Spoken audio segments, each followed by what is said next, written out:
Quran dulu-dulu, kalau para jemaah perhatikan, dekat tengah tu dia ada warna apa? Warna merah. Perkataan apa warna merah tu? Sebab tadi Ustazah kata dekat Ustaz Wan Akasha, Ustazah kata, Ling, ada apa-apa tak nak I sampaikan pada hari Ustazah dulu-dulu, bila sebut Ma'had maknanya sekolah menengah lah, ya.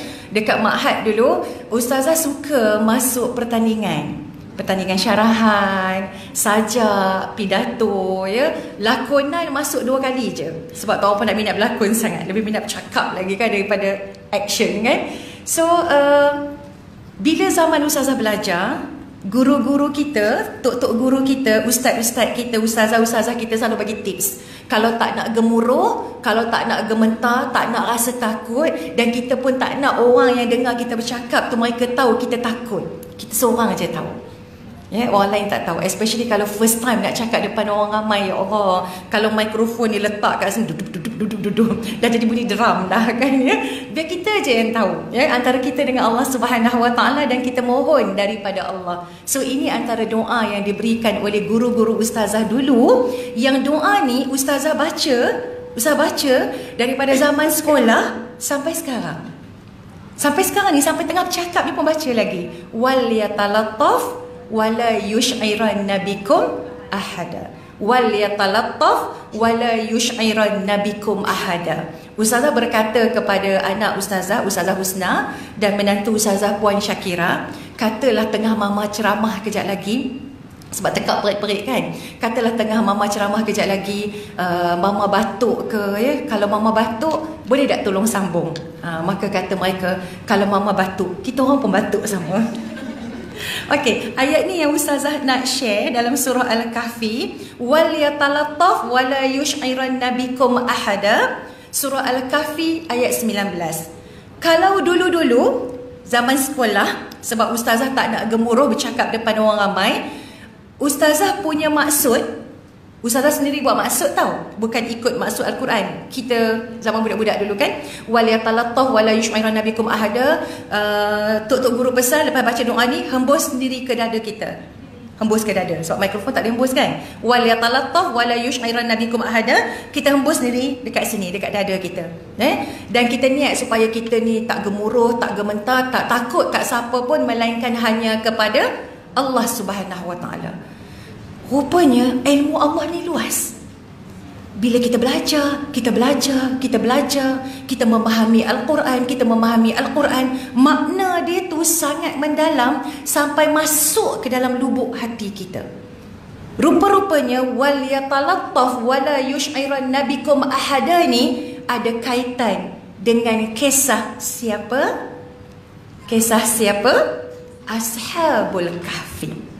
Dan dalam kisah Ashabul Kahfi pula, bukan sekadar doa yang ustazah baca ni, ada lagi satu doa merangkumi semua kebaikan yang dibaca oleh 7 pemuda Ashabul Kahfi ni sebelum masuk ke dalam gua. Nak tahu ke tak nak? Jangan ke mana-mana, kembali lagi selepas ini, bagi suspend dulu, ya. Dan itulah hebatnya kita menjadi umat Nabi Muhammad sallallahu alaihi wasallam. Nabi sayang dekat kita. Nabi sayang dekat kita, Nabi pesan dekat kita, Nabi tinggalkan 2 perkara. Apa dia 2 perkara ni yang Nabi tinggalkan kepada kita? Tak dengar, kuat sikit. Kenapa ustazah seolah-olah macam pause sekejap benda tadi, masuk perkara ni? Sebab nak menghayati Al-Quran. Rasulullah SAW meninggalkan kepada kita Al-Quran dan juga As-Sunnah. Dua-dua ni seiring dan sejalan. Tak boleh ambil satu tinggal satu, tak boleh, dua-dua, Al-Quran dan juga As-Sunnah. Bila sebut Al-Quran dan As-Sunnah, maknanya kita ni buat apa sekalipun, kita nak dapat keredaan daripada Allah Subhanahu Wa Taala. Kita nak dapat keredaan daripada Allah. Bila kita nak dapat keredaan daripada Allah Subhanahu Wa Taala, kita tak tahu, antara banyak-banyak amalan yang kita lakukan kepada Allah Subhanahu Wa Taala, kita rasa macam kita dah hebat, kita rasa macam, jangan-jangan sedekah yang kita bagi tiap-tiap hari Jumaat, kuliah ilmu dekat surau JKR ni, kita rasa yang tu, ya Allah redha. Jangan-jangan yang kita bagi sedekah senyap-senyap kat dalam tabung yang bergerak. Tabung dah bergerak ke belum? Oh, belum lagi kan? Jangan-jangan sedekah kita yang tu pun yang Allah redha. Ada orang ingat, oh jangan-jangan sebab dia buat masjid. Jangan-jangan yang tu ke yang Allah redha.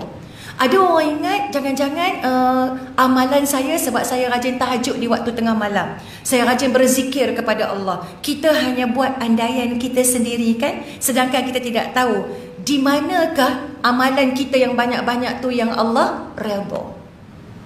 Bayangkan ya, bagaimana seorang wanita yang kuat ibadah kepada Allah Subhanahu Wa Taala dengan qiyamul lailnya, dengan al-Qurannya, dengan sedekahnya, tetapi dia masuk neraka kerana dia pelihara kucing, tapi dia tak lepaskan kucing dia untuk keluar cari makanan, dan dia pun tak bagi kucing dia makan. Dia masuk neraka. Tapi bukan masuk neraka selama-lamanya, sebab dia ada amal ibadah. Dia ada sedekah, dia ada qiyamul lail, dia beribadah kepada Allah. Tapi disebabkan dia seksa kucing tu, dia kena masuk neraka buat beberapa ketika sesuai dengan dosa yang dia lakukan, iaitu dia menzalimi binatang. Bayangkan menzalimi binatang pun masuk neraka, apatah lagi dosa dengan manusia. Ni sesama manusia ni. Kita kan ya Allah, dengan binatang buat dosa pun masuk neraka, apatah lagi sesama manusia. Nak-nak pula sekarang ni semakin aktif, semakin ligat. Makcik-makcik, Ustazah tak kata, sini yang kata. Ustazah baru ni marah kat cucu Ustazah. Cucu Ustazah kan mulut banyak kan. Tiba-tiba dia balik sekolah, dia duduk dekat ruang tamu, duduk sebut makcik bawang, makcik bawang. Ustazah marah, tak bagilah sebut benda tu tak berapa nak elok ya. Dan kita sangka juga amalan kita dah hebat, tapi Nabi SAW cerita kepada kita bagaimana seorang wanita hebat juga amalannya kepada Allah Subhanahu Wa Taala, sama juga dengan qiyamul lailnya, dengan yang wajib dia buat, yang sunat pun dia buat, dengan sedekah dia, tapi dia masuk neraka kerana tidak menjaga lidahnya. Sebab tu tak boleh jadi makcik bawang. Dia tak jaga lidah dia. Lidah dia buat apa? Dia menyakiti jiran tetangganya. Bila dia menyakiti jiran tetangganya, maka dia pun kena masuk neraka sesuai dengan dosa yang dia lakukan kepada Allah Subhanahu Wa Taala. Kemudian bila dah habis dosa tu tadi, telah diseksa, diazab, barulah boleh masuk ke dalam syurga. Tapi kita nak ke lagu tu? Kita nak ke macam tu? Kita tak nak, sebab kita tak mampu. Sebab tu kita tak tahu. Kita hanya beramal saja, kita buat amalan sebaik mungkin. Ni dah Syaban, tak lama saja lagi nak masuk bulan Ramadan. Kita buat amalan sebaik mungkin dan kita serah kepada Allah Subhanahu Wa Taala supaya Allah redha dengan amalan yang kita lakukan. Pastikan amalan yang kita buat tu datang dengan hati kita yang ikhlas. Datang dengan hati kita yang ikhlas. 3 ni penting supaya amalan kita tu Allah redha. Pertama, ikhlas, baru Allah terima. Yang kedua, khusyuk, betul-betul kena khusyuk dalam amalan kita daripada hati kita. Yang ketiga, amalan yang kita buat tu nak Allah redha, kena ada ilmu. 3 ni penting. Kita kena ikhlas, kita kena khusyuk, kita kena ada ilmu. Sebab tu kuliah yang macam ni wajar diteruskan sampai bila-bila. Itu yang Ustazah masih, Alhamdulillah lah, masih setia lagi dekat sini. Walaupun rasanya dah 20 tahun dah ya kuliah dekat sini, dan rasanya sahabat-sahabat sekalian, kalau Ustazah tak datang ke jam kat tengah jalan ke apa benda, dah boleh ganti dah Ustazah ceramah dekat sini ya. Kita tak tahu amalan kita yang mana Allah redha. Kita jangan sombong. Kita jangan rasa macam kita hebat, kita banyak sangat amal ibadah kepada Allah. Tengok kisah-kisah yang Ustazah nyatakan tadi. Sebab itu Rasulullah SAW tak pernah berhenti daripada berjuang. Nabi tak pernah berhenti daripada berjuang. Walaupun Nabi dilempar batu ke, walaupun Nabi tengah sujud kepada Allah Subhanahu Wa Taala di Masjidil Haram, Nabi dilempar najis unta dekat belakang Nabi, macam-macam dikata dengan kata-kata kejian yang pedih, dengan perbuatan ya kepada fizikal mulia Rasulullah SAW. Tapi Nabi berputus asa, patah semangat tak? Sebab Nabi nak dapat redha Allah. Jom kita lihat Nabi sebut tentang perkataan redha. Nabi sebut tentang perkataan redha. Kisah ni kita tahu. Ya, Ustazah nak pause dulu supaya doa tadi tu kita buat ending nanti ya. Perkataan redha. Kita tahu kisah ni. Kita tahu, kita baca, kita dengar banyak kali mana-mana penceramah pun sebut. Ingat tak macam mana perjuangan mulia Rasulullah sallallahu alaihi wasallam ketika Nabi berdakwah di Taif? Ingat lagi ke tidak? Subhanallah, masya-Allah, hebat Rasulullah sallallahu alaihi wasallam ya. Apabila Nabi berdakwah di Taif ni, Nabi kan sedih ya. Bila Nabi sedih, bayangkan ya, bapa saudara Nabi meninggal dunia. Siapa nama bapa saudara Nabi? Murid-murid sekalian, Abu Talib ya. Abu Talib, bapa saudara Nabi, meninggal dunia. Tak lama selepas tu siapa pula meninggal dunia? Isteri tercinta Nabi, Sayyidatina Khadijah radhiyallahu anha, meninggal dunia, wafat. Khadijah wafat. Nabi bawa hati yang lara ni.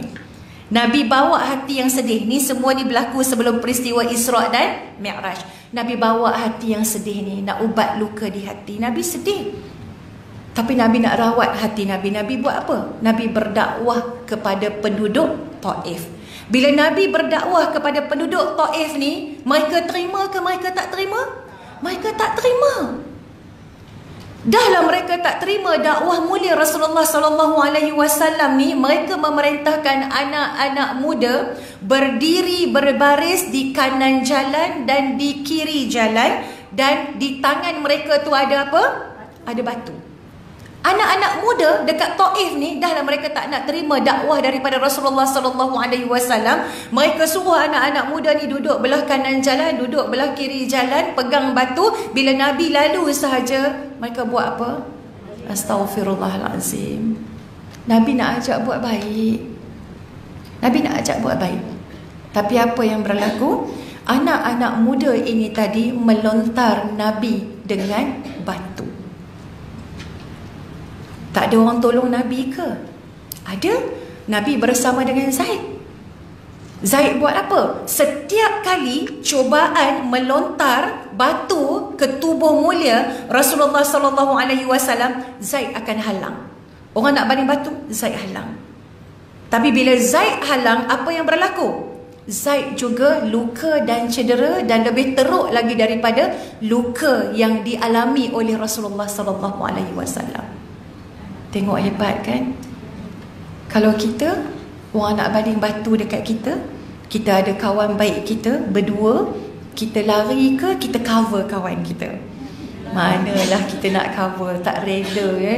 Nyamuk gigit pun dah bising dah. Ini ya Allah, astaghfirullahalazim ya. Zaid menghalang, tapi bila Zaid menghalang, batu tetap kena di tubuh badan mulia Rasulullah sallallahu alaihi wasallam. Bayangkan Nabi ajak buat baik, tapi orang baling batu dekat Nabi sampai tubuh badan Nabi berdarah. Dalam riwayat mengatakan, astaghfirullahalazim, dalam riwayat mengatakan sampai kasut yang Nabi pakai itu ya Allah berkocak dengan darah. Sampai kasut yang Nabi pakai itu berkocak dengan darah. Dan dengan darah yang masih mengalir ni, di tubuh badan mulia Rasulullah sallallahu alaihi wasallam ni, tiba-tiba turun malaikat yang menjaga bukit bukau. Turun dua malaikat yang menjaga bukit bukau. Bila turun dua malaikat yang menjaga bukit bukau ni, malaikat pergi jumpa Rasulullah sallallahu alaihi wasallam. Malaikat kata, "Ya Rasulullah, angkatlah tanganmu. Berdoalah engkau kepada Allah, kerana doamu mustajab. Allah dengar, Allah perkenan. Minta dekat Allah supaya Allah izinkan kami ni, malaikat ni, angkat batu-batu yang ada kat bukit ni, kami hempak kepada mereka ya Rasulullah. Sebab kami tak sanggup melihat mereka buat begitu kepada engkau ya Rasulullah. Kami tak sanggup melihat luka dan darah di tubuh badanmu." Nabi nak ke Nabi tak nak? Nabi tak nak. Bukan yang tu yang Nabi minta. Bila malaikat bagi tahu dekat Nabi, izinkan malaikat ni angkat batu hempak mereka, Nabi kata tak perlu. Nabi buat apa? Nabi angkat tangan juga. Nabi doa. Tapi doa Nabi apa? Allahumma hdi qaumi fa innahum la ya'lamun.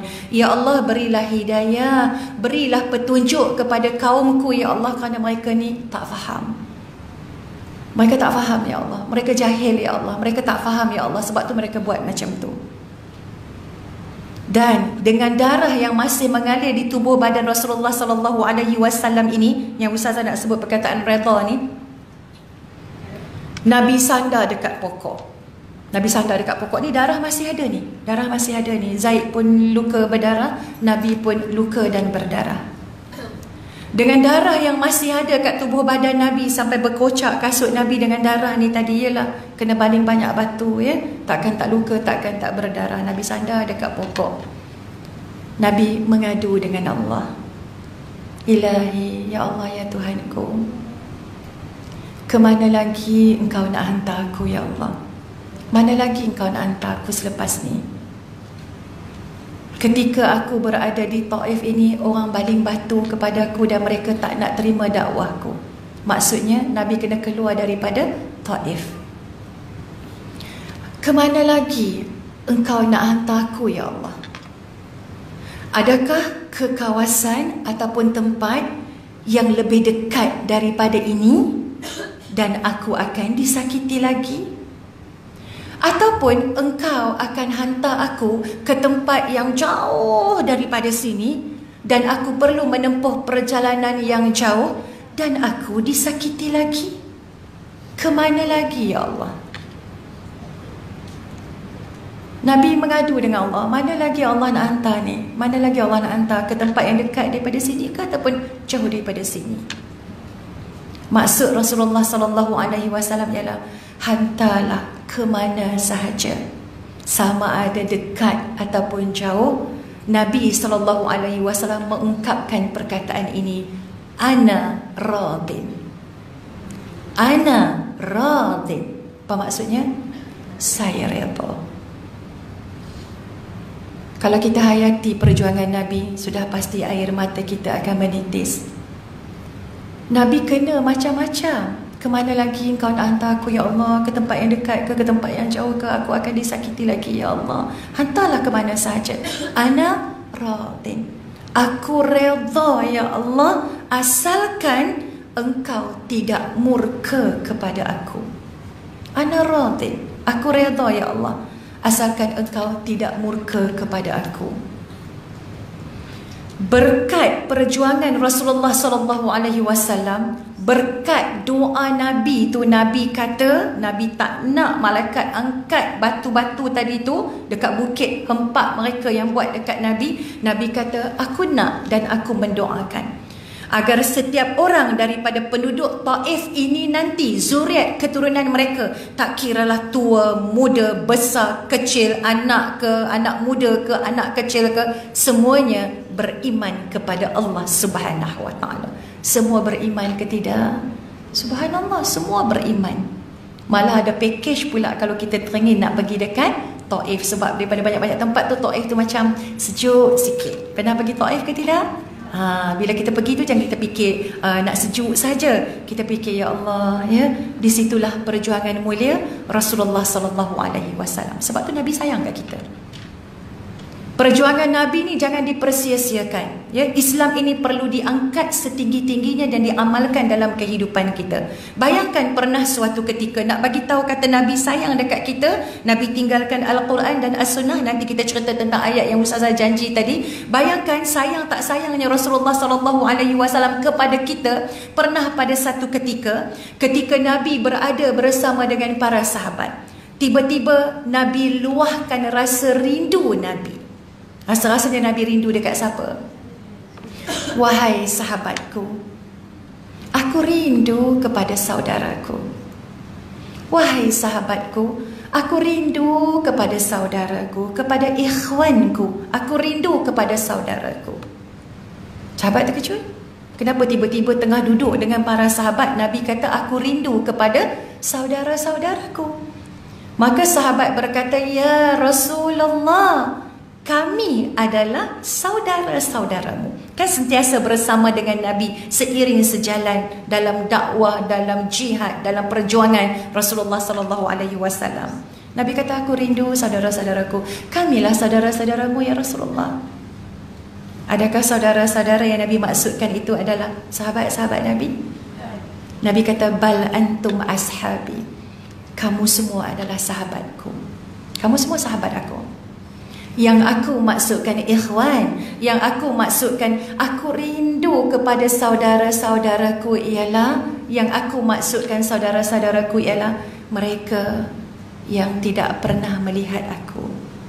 Mereka yang tidak pernah melihat aku akan tetapi beriman kepadaku. Siapa yang Nabi maksudkan? Kita. Dimaksudkan kita.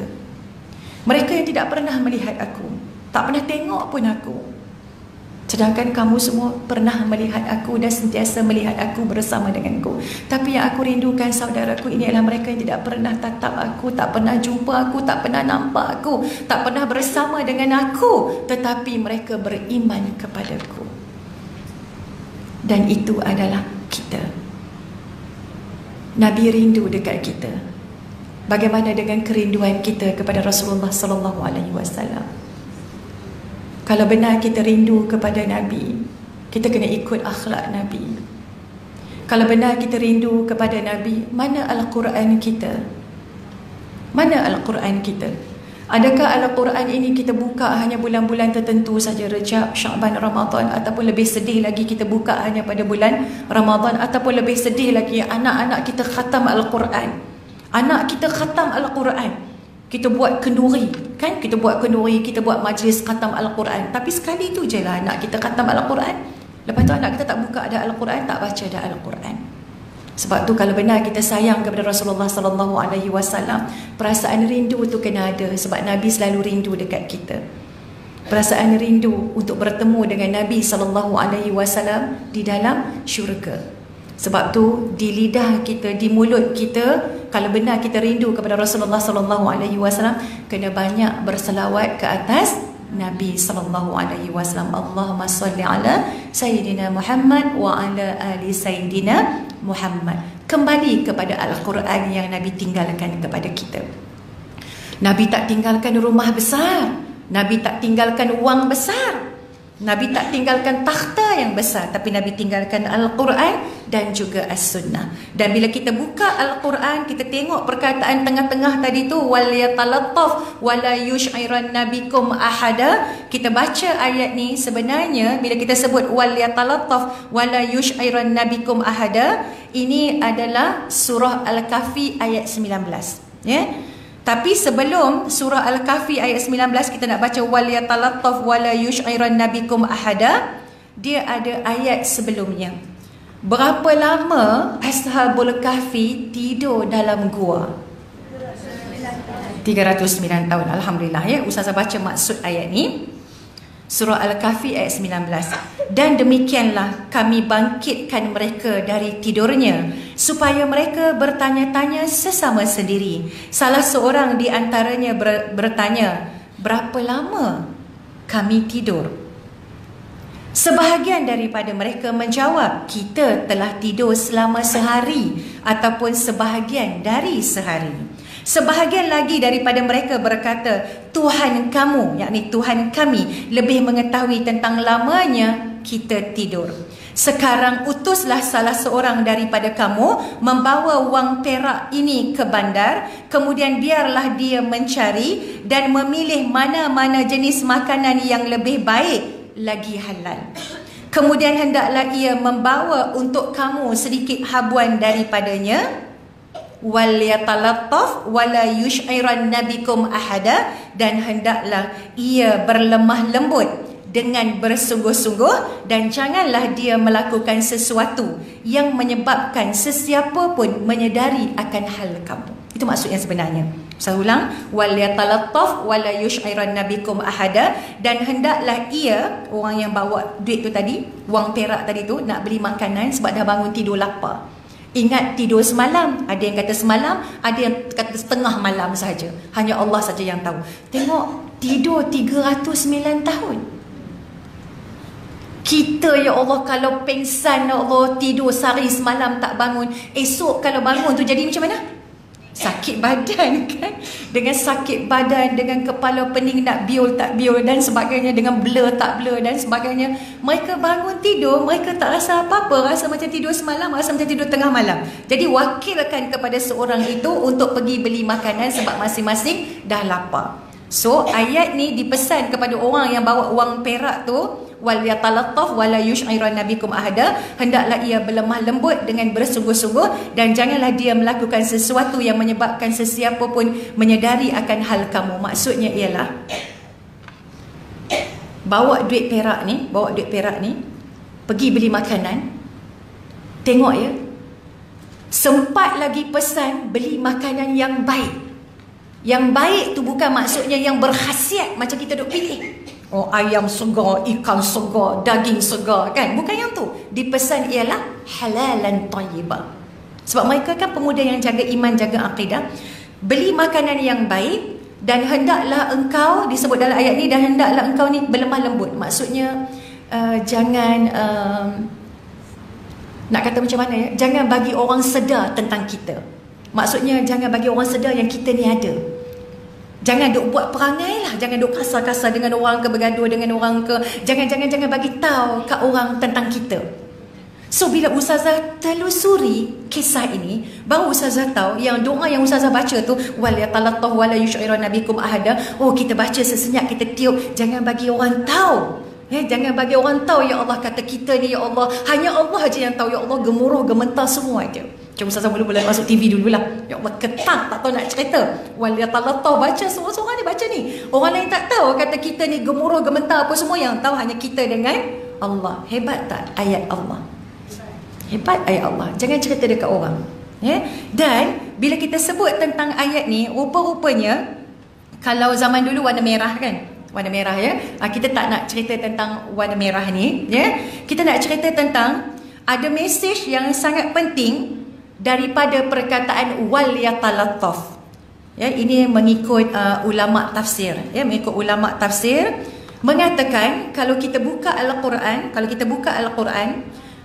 perkataan yang pertama sekali yang ada dalam Al-Quran selepas Bismillahirrahmanirrahim, yang pertama sekali perkataan apa? Alhamdu.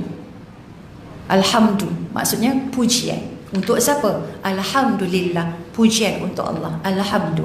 Dimulakan dengan Alhamdu. Last sekali dalam Al-Quran diakhiri dengan apa? An-Nas. Ya? Mula dengan Alhamdu, diakhiri dengan An-Nas. Maka seolah-olahnya, kata ulama tafsir, umpama macam ni lah. Umpamanya kita buat satu bulatan yang besar, bulatan besar tu kan, bulatan besar. Kemudian kat tengah-tengah bulatan tu kita letak satu titik bulat tu. Macam budak-budak menyanyi, bulat kecil, bulat besar. Ada pernah dengar ke? Ustazah sebab ada cucu, so jadi macam budak-budak lah kan. Bulat kecil, bulat besar, bulatlah kecil. Macam sayang ibu, sayang ayah, dia macam-macam ya. So kita buat satu bulatan yang besar, dia umpama tengah-tengah tu ada satu titik. Dan bulatan yang besar tu, yang dalam kandungannya tu semua ayat-ayat Allah Subhanahu Wa Taala, dan tengah tu adalah central point, point yang sangat penting. Dan central point inilah adalah perkataan tadi yang merah tadi tu, wal yatalattaf. Merangkumi apa yang kita nak dapat daripada Alhamdu awal sampai An-Nas akhir. Hebat Al-Quran. Hebat ayat Allah. Hebat kasih Rasulullah sallallahu alaihi wasallam tinggalkan Al-Quran kepada kita, pusaka yang sangat bernilai. Dan kalau kita kaji lagi apa hikmah perkataan wal yatalattaf ni, duduk kat tengah-tengah titik tu, daripada bulatan yang besar duduk kat tengah-tengah titik tu, ini dia kena orang yang belajar bahasa Arab ya. Dia ada bahasa Arab kan macam bahasa Inggeris lah. Dia ada perkataan penghubung, kata kerja dan sebagainya. Kita ambil sikit saja, ni sikit sajalah, nanti pening kepala pula ya. Yang pertama sekali bila sebut wal yatalattaf, dia mula dengan huruf apa? Waw. Waw kan? Okey. Waw dekat sini tu adalah kata penghubung. Kata penghubung waw ya, dan ya, ataupun bahasa Arab dia sebut wawul ataf, perkataan penghubung dan. Okay, itu satu. Yang keduanya, selepas perkataan waw tadi ada huruf lam. Wal yatalattaf, nampak tak? Wal yatalattaf, lam kan, lepas waw lam. Lam ini ialah lamul amri, yang bermaksud kata suruhan, perintah. Perintah daripada Allah. Wal yatalattaf tu perintah daripada Allah, sebab lam tu adalah lam perintah, lamul amri. Dan yang ketiganya, perkataan yatalattaf itu adalah kata kerja, iaitu perbuatan. Maksudnya jika perkataan yatalattaf ni Allah perintah kita sebuah apa, dalam perkataan yatalattaf ini Allah perintahkan kepada kita suruh buat banyak kebaikan. Sebab yatalattaf tadi tu dia bermaksud kindness. Kindness tu apa ya? Buat baik, buat baik lah. Kind sungguh-sungguh ni. Kan? Kindness. Dalam yatalattaf tu maksudnya kindness, buat baik. Dalam yatalattaf tu juga ada patience, yakni sabar. Dalam yatalattaf tu juga ada respectful, yakni menghormati. Dalam yatalattaf juga ada generous, yakni bermurah hati. Dalam yatalattaf juga ada gentle, lemah lembut. Dan dalam yatalattaf juga ada humble, yakni rendah hati. Pendek kata, semua sifat-sifat yang baik itu ada dalam satu perkataan tadi, iaitu wal yatalattaf, dan hendaklah kamu berlemah lembut.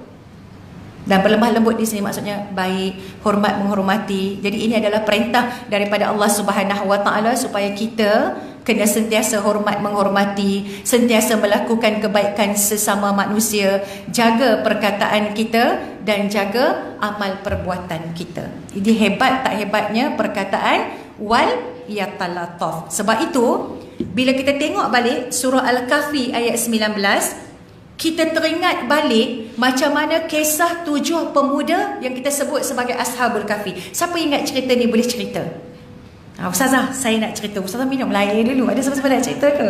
Bestnya kita kan ya. Macam mana Allah rakamkan kalau kisah Ashabul Kahfi ni, kalau kita buka di dalam Al-Quran, kalau tak silap Ustazah daripada ayat 9 sampai ayat 26 dah menceritakan tentang kisah Ashabul Kahfi. Bagaimana mereka ni 7 orang pemuda ni, mereka nak jaga akidah mereka. Mereka nak jaga iman mereka kepada Allah Subhanahu Wa Taala. Nak jaga iman mereka. Dan sebab itu, apabila di waktu mereka ini, raja yang beriman, fasa raja beriman dah habis. Bila fasa raja beriman dah habis, datang memerintah ketika itu ialah raja yang tidak beriman kepada Allah. Dan raja tersebut telah memerintahkan rakyat jelatanya suruh tukar agama yang dah mereka tauhid, esahkan Allah, suruh mereka buat apa? Sembah berhala. Dan apabila ini berlaku, suruh mereka sembah berhala, nak ke tak nak? Memang tak nak. Tapi oleh kerana raja tu kata siapa yang tidak sembah berhala, tidak tukar agama mereka ini, maka raja kata aku akan hukum bunuh. Ramai yang ikut perintah raja sebab takut dibunuh. Ini Ustazah nak sebut, ada satu doa yang bagus untuk kita amalkan. Dan oleh kerana ramai yang takut nak kena bunuh dengan raja ni, masing-masing ada yang dah tukar agama, tetapi tidak kepada 7 pemuda ini. 7 pemuda ini mereka senyap-senyap jaga iman dan akidah mereka, senyap-senyap simpan elok-elok iman mereka. Mereka pakat 7 orang ni, kita kena jaga elok-elok akidah kita, iman kita kepada Allah. Biarlah kita mati dengan menggenggam iman daripada kita ikut perintah raja tu tadi, tergadai akidah kita kepada Allah Subhanahu Wa Taala. Tapi lama kelamaan raja tahu ke tak tahu? Raja tahu. Maklum orang bercakap kan? Kan tindakan kita menggambarkan kita ni macam mana. Jadi sampai berita ni kepada raja, raja panggil 7 orang ni. Bila raja panggil 7 orang ni, raja tanya kepada mereka apa yang mereka sembah. Maka pemuda-pemuda itu di hadapan raja yang zalim dengan penuh berani, dengan penuh bersemangat, dengan petah berhujah mempertahankan iman mereka kepada Allah, prinsip akidah yang mereka yakini, mereka mengucapkan kata-kata yang Allah sebut di dalam surah Al-Kahfi ayat 14 hingga ayat 15. Apa kata mereka? Ustazah baca maknanya.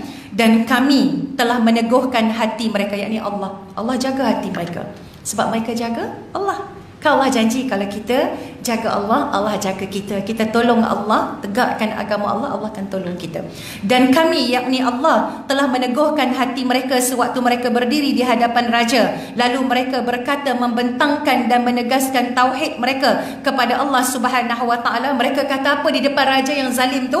Rabbuna Rabbus samawati wal ard. Beraninya mereka.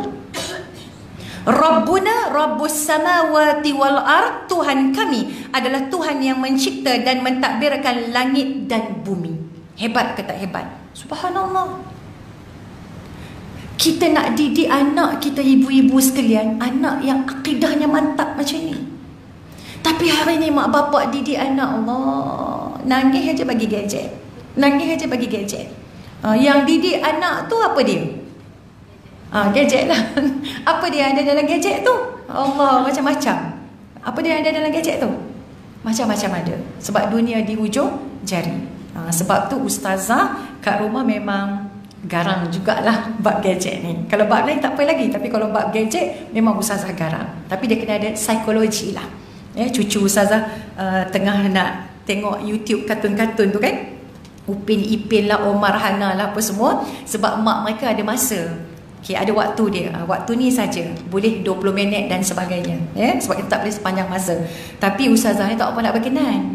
Tak apa nak berkenan lah. Kalau duduk tengok handphone, ustazah lebih suka bercerita. Cerita, bercakap biar tengah-tengah mulut tu kan. Cerita lah, kadang-kadang cerita tu never ending story lah. Kalau ibu ustazah yang duduk sekali dengan ustazah, dia akan cerita, pada satu hari, ada 2 hari, ada 3 hari, ada 4 hari. Satu hari mak ustazah kata, Hana, jom tidur dengan Yang. Tak naklah tidur dengan Yang, sebab Yang asyik cerita 1 hari, 2 hari, 3 hari. Nak tidur dengan Umi Mami lah. Umi Mami tu ustazah lah kan. Jadi kita cerita, tak nak macam tu. Jadi ustazah kena guna psikologi. Budak-budak ni dia kena bagi logik kan. Tengah dia nyanyi, ustazah rasa dah lebih daripada 20 minit, dah lama sangat. Ustazah buat apa? Kan? Ustazah ambil lipstick dalam handbag tu. Lipstick dalam handbag tu, ustazah bubuh kat tangan ustazah. Ustazah duduk kat cucu ustazah. Ustazah kata, ya Allah, itulah nyanyi lagi, mata dah darah dah. Memang sini Umi Mami tengok. Ustazah buat ambil lipstick kat tangan tu, buh sikit, calik sikit kat bawah mata. Ya Allah, tak berani dah. Itulah tak boleh nyanyi lama-lama kan. Tengok dah merah, dah merah. Ada sekali tu anak Syakira ni, anak Husna okey juga. Dia tengok mata dia merah, dia terbeliak biji mata, dia pun tutup handphone. Anak Syakira ni dia nangis. Nangis lah, sedih, mata dia berdarah kan. Nak kena tenang. Okey, kita tengok cermin, dah basuh, dah selawat, Umi Mami dah baca doa, dah tak ada. Jadi maknanya kita nak didik anak kita ni tengok mempertahankan akidah macam mana. Hebat tak? Depan raja yang zalim, yang nak hukum bunuh kalau mereka tak tukar agama mereka, tapi mereka berani mengatakan Tuhan kami adalah Tuhan yang mencipta dan mentadbirkan langit dan bumi. Kami tidak sekali-kali akan menyembah Tuhan selain Dia. Sesungguhnya jika kami menyembah yang lainnya, bermakna kami memperkatakan dan mengakui sesuatu yang amat jauh dari kebenaran. Kaum kami ini telah menjadikan selain Dia sebagai Tuhan-Tuhan untuk disembah. Mengapa mereka tidak mengemukakan alasan yang terang tentang kepercayaan mereka? Siapakah yang lebih zalim daripada orang-orang yang mengada-ngadakan kebohongan terhadap Allah?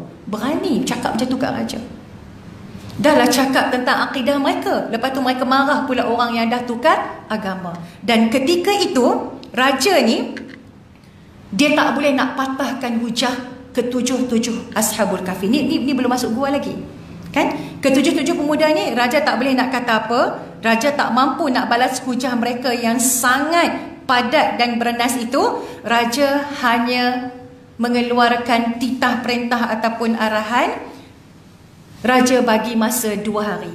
Raja bagi masa 2 hari saja untuk mereka tukar agama mereka. Dan kalau mereka tak tukar agama mereka, raja akan jatuhkan mereka dengan hukuman mati. Jadi ke-7 pemuda ini, mereka tak takut dengan ancaman tersebut. Mereka mengatakan lebih baik kami mati menggenggam iman daripada mengikut jejak raja yang menyekutukan Allah Subhanahu Wa Taala. Jadi mereka buat apa? Mereka mengasingkan diri. Mereka berpakat 7 orang ni. Mereka kata kita kena pergi ke satu tempat yang tak ada siapa pun tahu kewujudan kita. Biarlah kita mengasingkan diri daripada orang. Mereka jalan dan tanpa mereka mengetahui bahawasanya Allah dah atur perjalanan mereka di dalam surah Al-Kahfi ayat 16. Allah dah atur dah. Mereka jalan dan mereka sampai di depan gua. Bila mereka sampai di depan gua, takut dah nak masuk gua. Takut kan? Sebab gua ni dia macam menyeramkan. Ustazah teringat 3 tahun lepas kot, Ustazah sambut wedding anniversary Ustazah dekat De Banjaran, Ipoh. De Banjaran, pernah pergi tak? Kan? Sebab ustaz ni dia pandai, janji dengan ustazah nak pergi overseas kan. Ustaz kata buat apalah kita nak pergi overseas kan, dekat Malaysia ni kan banyak tempat cantik. Google lah, Google. Ustaz suka suruh saya cari, rupanya nak jimat duit kan. cari, tengok cantiknya dia Banjaran ni, jadi tak perlulah tinggal anak lama-lama kan. Tengok cantiknya, rupanya dekat situ dengan kolam air panas dan sebagainya, dan dia ada banyak gua. Kita orang pun posing lah, tangkap gambar Tiba-tiba kan dekat luar gua tu ada orang sapu daun-daun kering kan. Dia orang kenal, tangkap gambar sekejap. Dia orang tanya ustaz dengan ustazah nak pergi mana ni, sebab gua tu dia dah buat macam ada tangga, ada batu, ada tangga kan. Tak ada orang dalam gua tu. Ustazah ajak ustaz masuk dalam gua kan. Ustaz kata tak payahlah kat luar dia dah cantik dah. Jomlah Lim, bukan senang kita bayar mahal-mahal, ada gua kat sini, takkan kita tak masuk kan. Jomlah. Ustaz tak payahlah, serem macam ni kan. Ustaz kata kan, serem sebab tak ada orang, apa kita nak masuk kan. Tiba-tiba orang yang sapu sampah tu, Ustaz nak pergi mana kan. Ustaz lagi nak masuk dalam gua. Nak masuk dalam gua, dia kata. Dia orang kerja kan, nak masuk dalam gua. Kenapa? Tak ada apa-apa, dia pun sapu lah kan. Tak ada apa-apa kan. Tak apalah, Ustaz pun masuk kat dalam gua. Kita pun lurus bendul, tak tahu apa kan. Memang seronok lah masuk, tanpa kita tahu bahawasanya dalam gua tu ada lagi makhluk Allah yang lain kan. Jadi kita nak tengok ciptaan Allah cantik, sebab dia orang dah macam buat cantik dalam gua tu kan, dengan ada batu kristal dan sebagainya. Kita macam cantik ya. Lepas tu nak masuk satu gua lagi ya. Bila nak masuk satu gua lagi, kebetulan pula ada candlelight dinner untuk pasangan suami isteri non muslim, yang dia orang buat ke atas gua tu dia ada macam pemandangan yang boleh nampak kat luar resort kan. Dan kebetulan makanan tu dia orang dah habis, dia orang tengah cuci. Dia orang dialog sesama dia orang sendiri. Cepat. Ni nak senja dah ni. Tiba-tiba kita orang sampai kan. Dia orang kata, ustazah, ya Allah, ustazah duduk kat sini ke nak tangkap gambar. Dia orang tu macam kelang kabut. Ustaz tanya, kenapa kelang kabut sangat? Orang dulu tak kata kelang kabut, kelang kelibut. Kenapa kelang kelibut sangat? Orang utara kan. Kenapa kelang kelibut sangat? Tak ada apa ustazah ni, sebab dekat senja ni. Ustazah nak duduk kat sini ke? Kita nak tangkap gambar. Tolong tangkap kejap. Dia orang tangkap tapi macam terketak-ketak. Kenapa? Ustazah pergi tanya dalam gua tu pula kan. Kenapa? Ada apa-apa ke kat sini? Tak ada. Memang gua nak cerita yang tu. Alhamdulillah lah, Allah jaga ustaz dengan ustazah ya. Tak ada apa-apa yang berlaku, sebab kita niat nak tengok ciptaan Allah. So Allah jaga kita, alhamdulillah ya. Dan nak cerita kata gua ni memang menyeramkan. Sikit masa lagi, insyaAllah 5 minit lagi. Gua ni sangat menyeramkan. Bila gua ni sangat menyeramkan, tapi mereka 7 pemuda ni, dia orang rasa seram ke tak? Dia orang nak rasa seram buat apa? Depan raja pun dia orang tak rasa seram. Gua je kan. Mereka sampai kat depan pintu gua. Cuba imagine kalau kita nak masuk kat dalam gua, memang tak ada tempat lain lah, memang kena sembunyi kat dalam gua. Apa doa yang kita baca? Ni nak masuk kat dalam tu. Dalam tu air, tak ada makanan, tak ada kipas ke, tak ada aircon, tak ada katil, tak ada kapet, tak ada tempat tidur. Kita minta apa? Macam-macam kita minta kan. Mesti kita minta macam-macam kita minta kan. Ya Allah, tolonglah aku, ya Allah, aku dalam kesepitan, ya Allah, bagilah ada makanan, bagilah ada minuman, ya Allah, tolonglah ya Allah, aku nak tidur kat dalam gua ni, ya Allah, bagilah aku dapat tempat tidur yang selesa, ya Allah, turunkanlah hidangan-hidangan syurga. Amboi, macam boleh dapat hidangan syurga. Action ya kan. Macam-macam yang kita akan minta kepada Allah, tetapi tidak kepada Ashabul Kahfi. Mereka baca surah Al-Kahfi ayat 10. Surah Al-Kahfi ayat 10. Ustazah rasa macam pernah bagi doa ni, tapi Ustazah tak cerita in detail ya. Surah Al-Kahfi ayat 10. Sebelum nak masuk, kaki nak melangkah masuk ke dalam gua, doa ni mereka baca, yang kita sebut sebagai doa Ashabul Kahfi. Rabbana atina min ladunka rahmatan wa hayyi lana min amrina rasyada. Rabbana atina min ladunka rahmatan wa hayyi lana min amrina rasyada. Tengok dia orang minta apa? Bila sebut Rabbana atina min ladunka rahmah, mereka minta, ya Allah, ya Tuhan kami, kurniakanlah kepada kami rahmat dari sisimu. Rahmat ni maksudnya terlalu luas. Rahmat Allah, kasih sayang Allah terlalu banyak, terlalu luas. Dan sempurnakanlah bagi kami petunjuk yang lurus dalam urusan kami. Mereka minta rahmah dan rasyada. Minta rahmat daripada Allah dan rasyada, petunjuk daripada Allah. Maka ustazah baca bab yang lain, kata ulama, doa ni sangat bagus untuk kita perteguhkan iman kita. Orang tak boleh kacau iman kita.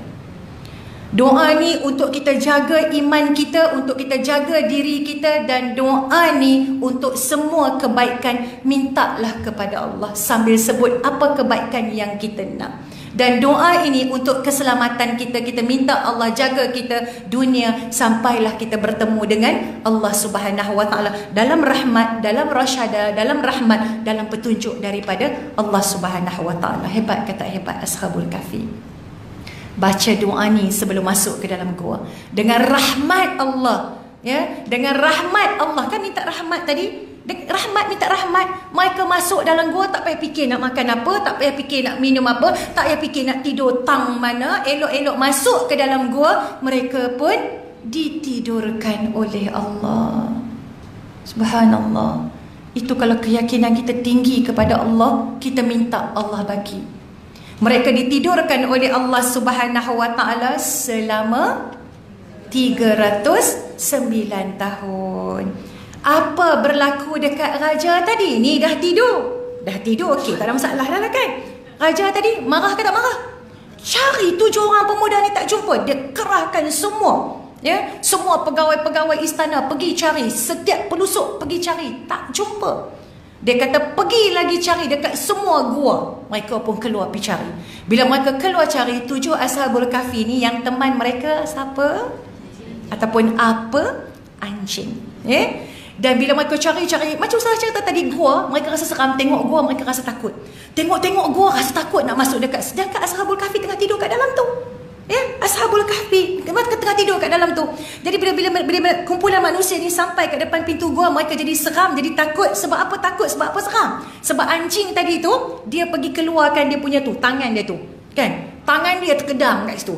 Yang lain tak nampak. Tak keseram dia buat ni? Ya, makhluk apa ni? Kan? Jadi bila mereka nampak tangan anjing ni, ya, terkedang kat luar tu, ya, tangan kaki dia semua terkedang macam tu, mereka rasa takut.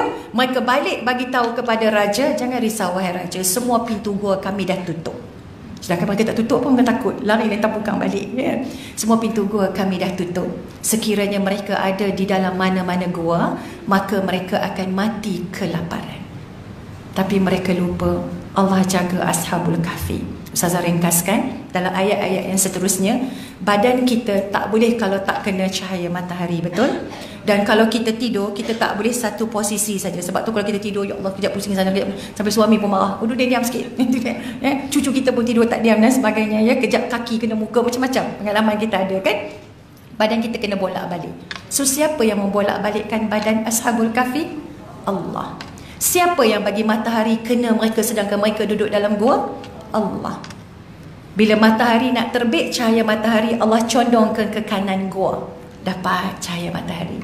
Bila matahari nak terbenam, maka dia terbenam di sebelah kiri gua. Hebat kata hebat? Hebat Allah Subhanahu Wa Taala. Dan last kali yang ayat tadi surah Al-Kahfi ayat 19, bila mereka dah terjaga setelah 309 tahun, Allah jaga mereka, Allah selamatkan mereka, mereka pun pilah lantik seorang nak pergi beli makanan. Dalam ayat yang Ustazah cerita tadi, semua pakat riuh-riuh tengok-tengok wang perak. Ini bukan zaman kita. Kamu jumpa harta karun? Bagi tahu kepada kami di mana harta karun yang kamu jumpa. Dia nak cakap apa? Kan? Dia nak cakap apa? Sebab dia bukan jumpa harta karun. Lepas tu dia terpaksa cerita perkara yang sebenarnya. Bila dia cerita, dia kata, bukan, ni duit saya. Kalau betul ini adalah duit kamu, ini 3 abad lamanya. Mereka dah mula riuh rendah. Oh, kalau macam tu, inilah 7 pemuda yang orang duk cerita daripada abad ke abad, yang mereka ni kami dicari tapi tak jumpa. Mereka ni jaga iman dan akidah mereka kepada Allah Subhanahu Wa Taala. Kalau demikian, kamu adalah Ashabul Kahfi. Sebab kamu kata tadi, kamu datang daripada gua, duit ini adalah duit kamu, dan kamu adalah Ashabul Kahfi yang dicari selama ini. Dia pun takut sebab dia nak jaga akidah, ya. Lepas tu dia kata, jom saya nak bawa kamu jumpa raja. Saya tak nak, jangan risau. Raja dulu-dulu ni dah mati lama dah. Kamu kata kamu tidur tadi ni, ya, dalam Al-Quran sebut 309 tahun, kan? Sebab berdasarkan duit tu tadi, mereka pun bersembang-sembang, kamu dah tidur 300 lebih dah ni. Sebab ni tiga abad punya duit, kan? Jadi dalam Al-Quran sebut 309 tahun. Jangan takut. Raja yang zalim dulu ni dah mati 300 tahun yang lalu. Dah mati lama dah. Dan sekarang raja kita adalah raja yang beriman kepada Allah. Sebab tu dia tengok pembangunan dah lain, ya, semua dah lain, ya. Maka dia dibawa bertemu dengan raja. Bila dia dibawa bertemu dengan raja, raja minta dia cerita apa yang berlaku, dia pun cerita. Bila cerita, raja menitiskan air mata. Raja peluk pemuda ni tadi sebab hebatnya Allah jaga 7 Ashabul Kahfi 300 tahun lebih. Tak makan, tak minum, hidup sihat walafiat, tak ubah fizikal, tak beruban, tak apa, semua elok. Raja yang beriman kepada Allah ni, ya Allah, dia peluk pemuda ni tadi. Bila dia peluk pemuda ni tadi, dia kata, sudah pasti kawan-kawan kamu yang lain lapar, bawakanlah saya untuk bertemu dengan mereka semua. Bawa jumpa mereka. Bila bawa berjumpa dengan mereka ni, raja iring dengan pegawai dia masuk dekat istana, disediakan bilik yang elok dan sebagainya, ya. Kemudian raja pujuk mereka agar terus tinggal di istana dengan layanan yang hebat. Mereka nak ke mereka tak nak? Mereka tak nak. Mereka tak nak. Dan di depan raja juga mereka berkata, kami tak nak, kami tak perlu semua ni. Ya, ada ayatnya tapi sebab kita kesetukan masa, ya. Kami tak nak semua ni, ya, kami tak nak semua ni. Kami nak pulang balik ke gua kami. Kami nak balik dekat gua kami. Kita gua dengan istana, pilih mana? Kan? Ustazah dulu, ya Allah, first time nak masuk istana, dudak. Bila dah masuk tu rasa macam, ish, best ni kalau terus duduk kat sini kan. Istana siapa tak nak kan. Maka bila pemuda Ashabul Kahfi ni berkata, kami tak nak, kami nak pulang ke gua kami. Kami rasa macam orang-orang sebelum kami semuanya dah meninggal dunia. Keturunan kami dah tak ada lah, maksudnya semua orang dah meninggal dunia. Sekejap, Ustaz tengah cari ayat tersebut. Jadi kami rasa kami tak nak duduk dalam istana, kami nak pulang ke gua kami semula. Rupa-rupanya bila mereka sebut macam tu, kami tak nak istana ni, kami nak pulang ke gua kami, izinkan kami balik ke gua kami. Atau cucu Ustazah bagi, tulis dia kata. Oh, dia bagi flyers. Oh, so sweet, ya. Kami tak nak istana ni. Kalau kita nak kan, kami tak nak semua ni. Dan 7 pemuda tadi tu, bila dia kata tak nak, kami nak balik ke gua, mereka berdakwah kepada raja, pastikan kita semua beriman kepada Allah, mengesahkan Allah, jangan syirik kepada Allah Subhanahu wa taala, ya. Mereka ni berdakwah kepada orang ramai termasuk depan raja. Seolah-olah macam salam terakhir. Seolah-olah macam salam perpisahan. Kan? Ilham bagi apa saya?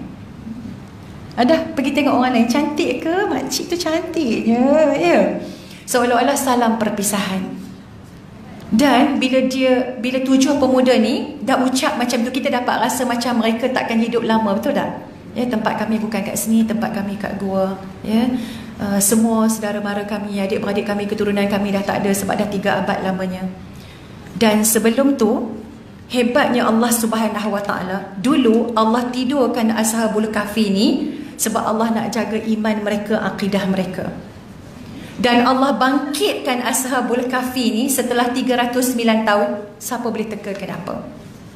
Kenapa Allah bangkitkan masa tu? Kenapa? Kerana bila raja ni beriman, rakyat jelata beriman, ada godaan daripada iblis ke tidak?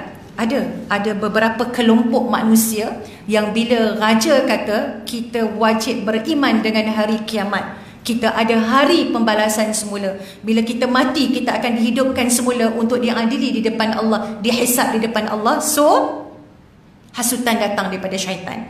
Ada beberapa kelompok manusia ni, mereka tak percaya kepada hari kiamat. Mereka berkata kepada raja, macam mana Allah nak hidupkan manusia yang dah mati jutaan tahun daripada dulu-dulu, dah mati lama dah. Macam mana Allah nak hidup balik? Macam mana Allah nak hidup balik?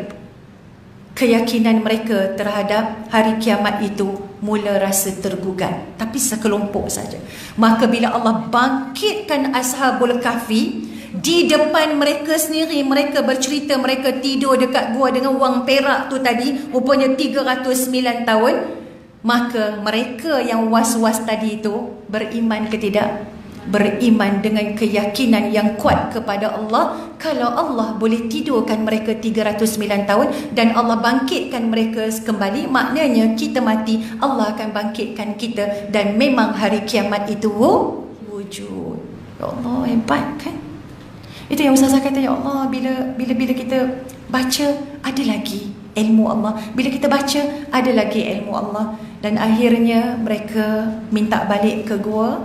Mereka sujud kepada Allah Subhanahu Wa Taala, sujud. Mereka berdoa kepada Allah, ya Allah, izinkanlah kami untuk kembali ke pangkuanmu. Sedih pula rasa kan? Ya Allah, izinkanlah kembali kami untuk kembali ke pangkuanmu. Kerana kami rasa kami dah tak nak hidup panjang lagi. Sebab seolah-olah macam tugas mereka tu macam dah selesai. Dah sampai masa dah, sebab dah 300 tahun lebih kan. Ya Allah, izinkanlah, minta izin dengan Allah. Ya Allah, izinkanlah kami untuk kembali ke pangkuan. Semua ni ini Ustazah olah dalam bentuk cerita ya, tapi tolong baca dekat tafsir ya. Maka mereka pun meninggal dunia. Dalam keadaan semua tu dah beriman kepada Allah Subhanahu Wa Taala ya. Jadi maknanya bila mereka dah meninggal dunia, beriman kepada Allah Subhanahu Wa Taala, apa jadi kepada semua orang yang ada dekat situ? Apa jadi? Cuba teka, apa jadi? Mereka bila dah 7 Ashabul Kahfi ni meninggal dunia, dalam keadaan mereka rasa macam hati tu semakin dekat dengan Allah. Hebatnya Allah Subhanahu Wa Taala. Maka ada yang kata, jom kita bina tugu peringatan supaya kita tak lupa Ashabul Kahfi yang hebat ni. Kan? Jom kita bina tugu peringatan Raja Bijaksana. Bukan tugu peringatan yang dibina, tapi yang dibina adalah rumah ibadah, rumah Allah, yakni masjid berdekatan dengan gua, supaya bila orang datang teringat Ashabul Kahfi, mereka akan sujud mengabdikan diri kepada Allah Subhanahu Wa Taala. Justru jangan lupa jaga iman kita, jaga akidah kita, didik anak kita sehebat mungkin. Sebab tu bulan lepas Ustazah bagi tahu, Ustazah ada anjurkan seminar apa? Ibu bapa versatile. Ingat tak lagi? Dah daftar ke belum? Seminar ibu bapa versatile. Macam mana kita nak jadi ibu bapa yang macam-macam kita boleh buat. Seminar ibu bapa versatile merealisasikan generasi soleh dan soleha. Okey, ni ya. Dulu Ustazah buka ya RM250. Ya. Kemudian kita bagi early bird RM150. Kemudian kita bagi lagi kalau nak datang suami isteri, seorang RM125 je. Maksudnya bayar RM200.5 dapat 2 orang. Tapi Ustazah dengan Ustaz ni dia pelik sikit. Macam bila orang nak daftar tu, bila orang nak bayar tu kan, macam kita macam saya nak datang Ustazah, tapi itulah macam tak apa nak cukup duit sebab nak sambut puasa. Bila sebut nak sambut puasa, kita pun lemah lah kan. Jadi Ustazah adakan, doakan Ustazah murah rezeki ya, zuriat keturunan Ustazah semua soleh solehah ya. Kita bagi secara percuma. Dan Ustazah nak bagi seminar percuma ini kepada 1000 peserta. Tapi kita tak dapat lagi lah 1000 peserta ni. Jadi Ustazah minta para sahabat datang, so Ustazah bagi percuma. Ya, datang dan tolong war-warkan kepada kawan-kawan. Tapi memang kena daftar dekat nombor yang ada dekat flyers ni. Memang kena daftar sebab kita nak sediakan tempat duduk. Ya, bayangkan ya, sebab anak-anak kata ya, kita bagi percuma ni, kita dah buat percuma. Okey, silakan. Kalau 150 orang, kalau 1000 orang, tak 150k, fuyo kan ya. Tak apalah, kata dekat anak-anak, tak apa, kita niat kerana Allah. Ya, jadi datang seminar ni ramai-ramai. Jangan bawa anak-anak sebab Ustazah nak bagi ilmu untuk ibu bapa. Ibu tu kena jadi ibu yang 5P. Apa dia 5P? Bapak tu kena jadi bapak yang macam mana? Tu yang kita sebut ibu bapa versatile. Nak jadi macam mana dan didik anak di era yang teknologi canggih ni. So banyak tips yang kami nak bagi dan kita ada panel undangan iaitu angkasawan negara kita yang dah naik ke atas menyaksikan kebesaran Allah dan beliau memang kita tengok hebat dalam mendidik anak-anak. Beliau akan bagi tips dengan tajuk My Way of Parenting. Cara beliau didik anak. Dan Ustazah dengan Ustaz akan bagi tips macam mana nak didik anak mengikut Al-Quran dan As-Sunnah. Apa sifat ibu kena ada, apa sifat bapa kena ada. Dan kita ada cabutan bertuah lagi dalam seminar ni ya. Kalau ada yang mendengar ni jutawan ke, orang yang berada ke, Ustazah teringin lah nak sponsor seminar ni, ya, dialu-alukan ya.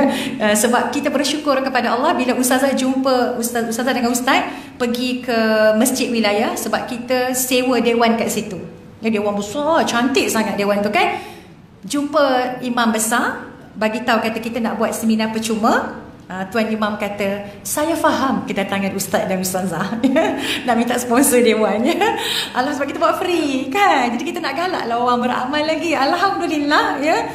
Masjid wilayah sponsor dewan. Kalau tidak dewan tu 3,000 tau ya. Masjid wilayah sponsor dewan. Jadi kalau ada siapa nak sponsor makanan ke, nak sponsor apa-apa ke, goodie bag ke apa ke, boleh call nombor yang ada dekat bawah ni. Sama-sama kita melakukan amal soleh. Dan jangan lupa, kopi senyum dah beli ke belum? Selfie ke tak? Nak bagi duit raya? Ya? Duit tu kita bagi sebelum raya ya Nina.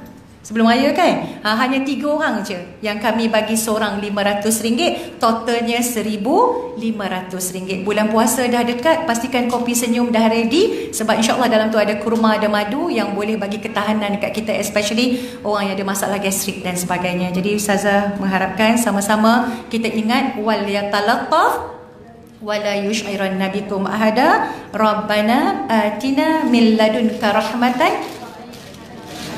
Alhamdulillah, semua dah hafal dah doa ni. Balik cerita dekat ahli keluarga kita untuk sama-sama kita beramal. Yang baik adalah daripada Allah, yang kurang adalah daripada kelemahan yang perlu salah perbaiki. Sekian, wabillahi taufiq wal hidayah. Wassalamualaikum warahmatullahi wabarakatuh.